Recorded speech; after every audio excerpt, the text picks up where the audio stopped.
A surge in crimes targeting the U.S. Postal Service has some experts warning Americans against sending their checks through the mail. Americans wrote 3.4 billion checks last year, according to the Federal Reserve, and many of them end up in the U.S. Postal Service to pay bills for one thing or another. Now the post office is warning, don't put checks in the mail. Why?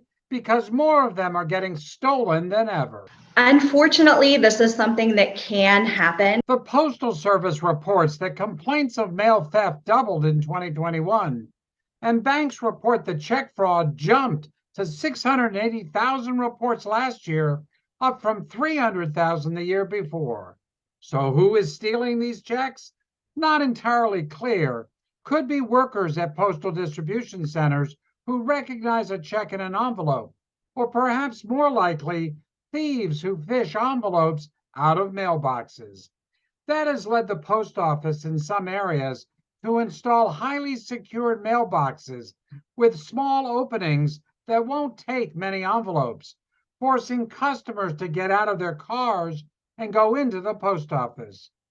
Whoever is doing the theft, data on your bank checks can be used by sophisticated scam artists who can also change the name of the payee and even the amount on the check.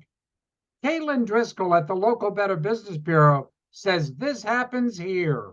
Have you heard reports of that?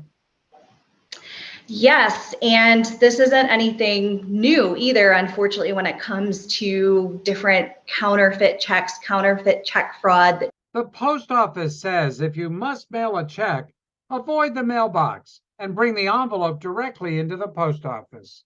If you are choosing to mail a check, it's always recommended use a secure mail drop, such as inside a post office, versus an unsecure public-facing mailbox. Of course, many companies now prefer that you pay online, but that has its own set of fraud issues with the growth of online payment fraud.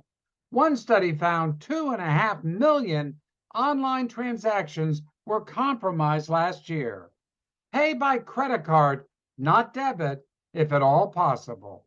Credit card payment is always the safest method because you have the most legal recourse and the most amount of time should a transaction go awry. Bottom line, whether you pay by check, credit card, or online, minimize the risk as best as you can.